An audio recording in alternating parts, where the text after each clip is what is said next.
ஓம் நமச்சிவாய. வாழ்க வளமுடன். கம்பங்குடி டிவி நேயர்கள் அனைவருக்கும் நல்வாழ்த்துக்கள். 2025 புத்தாண்டு ஒவ்வொரு ராசிக்கும் எப்படிப்பட்ட பலன்கள் கொடுக்கும் என்று பார்த்து வருகிறோம். இன்று கும்பராசிக்கு எப்படி இருக்கும் என்று பார்ப்போம். கும்பராசிக்காரர்கள் பொறுமைசாலியானவர்களாக இருப்பார்கள். உங்கள் ராசிக்கு லாப வீட்டில் சந்திரன் நிற்கும்போது புத்தாண்டு பிறக்கிறது. கௌரவ பொறுப்புகள் தேடி வரும். சொந்த ஊரில் மதிப்பு கூடும். மூத்த சகோதர சகோதரிகளுடன் இருந்த மனத்தாங்கல்களெல்லாம் நீங்கும். ஷேர் கமிஷன் வகைகளால் உங்களுக்கு பணம் வரும்.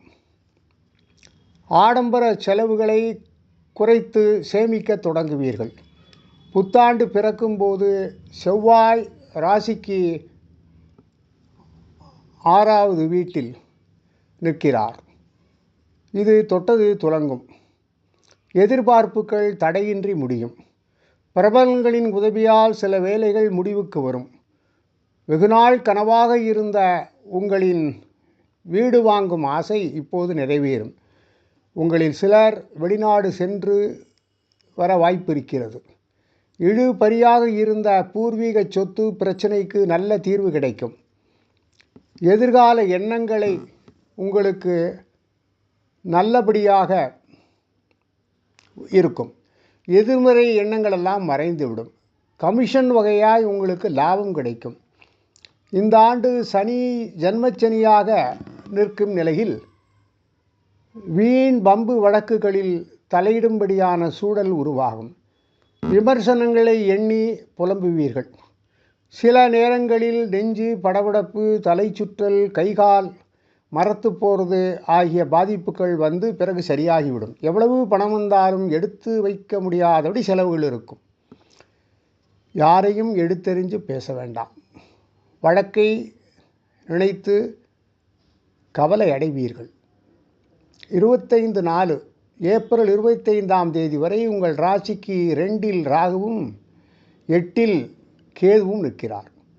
எதிலும் பிடிப்பற்று போக்கு, பிறர் மீது நம்பிக்கையின்மை, வீண் விரயம் வந்து செல்லும். சாதாரணமாக பேசப்போக சண்டையில் முடியும். வழக்கில் தீர்ப்பு தள்ளி போகும். பழைய கடன் பிரச்சனை அவ்வப்போது மனசை வாட்டும். ஏப்ரல் 26 முதல் வருடம் முடியும் வரை உங்கள் ராசிக்கு ராகுவும் 7இல் கேதுவும் அமர்வார்கள். எதிலும் ஒருவித பயம், படபடப்பு, ஒற்றை தலைவலி, செரிமான கோளாறு இவையெல்லாம் வந்து போகும். வாயு தொல்லைகள் இருக்கும். நெஞ்சுவலி ஏற்படும். அவ்வப்போது யாரை நம்புவது என்கிற மனக்குழப்பம் உங்களுக்கு இருக்கும். கணவன் மனைவிக்குள் சின்ன சின்ன பிரச்சனைகள் தோன்றி மறையும். அதை பெரிதுபடுத்த வேண்டாம்.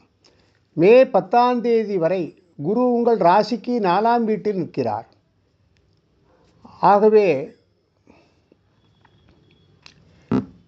எப்போதும் பதற்றத்துடன் காணப்படுவீர்கள். தாயாருடன் நீங்கள் மோதல்கள், அவருக்கு மூச்சுப்பிடிப்பு, மூட்டு வலி வந்து நீங்கும். தாய்வழி உறவுகளுடன் கருத்து வேறுபாடுகள் வந்து நிற்கும். வீட்டை கூடுதல் செலவு செய்து சரி செய்ய வேண்டிய நேரம் வரும். மே மாதம் 11 முதல் வருடம் முடியும் வரை உங்கள் ராசிக்கு 5ஆம் வீட்டில் வந்து குரு அமர்கிறார். அதனால் மன இறுக்கம் நீங்கும். பணப்பற்றாக்குறை இருந்தால் அது நீங்கும். அடுத்தடுத்து சுப நிகழ்ச்சிகள் நடக்கும். வீடு களை கட்டும். புது வீடு கட்டி நீங்கள் குடிபோவதற்கு வாய்ப்பு இருக்கிறது. குடும்பத்தில் நிம்மதி உண்டு. வருமானத்தை உயர்த்த புதிய வழி கிடைக்கும். இந்த ராசி பெண்களுக்கு மே மாதத்துக்கு பிறகு நல்ல குரு நற்பலன்களை கொடுப்பார்.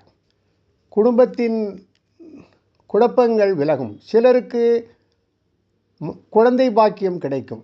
விஐபிக்கள் அறிமுகம் ஆவார்கள். மகனுக்கு எதிர்பார்த்த குடும்பத்திலிருந்து நல்ல பெண் அமைவார். மகளுக்கு வேலை கிடைக்கும். வியாபாரிகளுக்கு நீங்கள் பொறுப்பாக செயல்பட்டு லாபத்தை பெருக்க பாருங்கள். பக்கத்து கடைகளை பார்த்து பெரிய முதலை போட்டும் சிக்கிக்கொள்ளக்கூடாது. வேலைக்காரர்களிடம் விட்டு கொடுத்து நீங்கள் போவது நல்லது. பங்குதாரர்களால் விரயம் வரும். ரியல் எஸ்டேட் கமிஷன், அரிசி, எண்ணெய், வண்டி மூலம் லாபம் கிடைக்கும். புது ஏஜென்சி எடுக்கலாம். பழைய வாடிக்கையாளர்கள் மீண்டும் உங்களிடம் வருவார்கள்.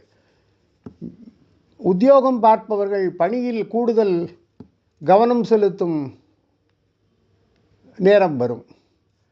கால நேரம் பார்க்காமல் உழைக்க வேண்டி வரும். உயரதிகாரிகளால் அலைக்கழிப்பு ஏற்படும். கோப்புகளை கையாளும் பொழுது அலட்சியம் கூடாது. வழக்கால் நெருக்கடிகள் வந்து நிற்கும். புது வாய்ப்புகளை யோசித்து ஏற்பது நல்லது. சிலருக்கு இடமாற்றம் இருக்கும். மொத்தத்தில் நிதானம் மற்றும் விவேகமான செயல்பாடுகளால் நீங்கள் வெற்றி பெற்று மகிழ்ச்சியை அடையலாம்.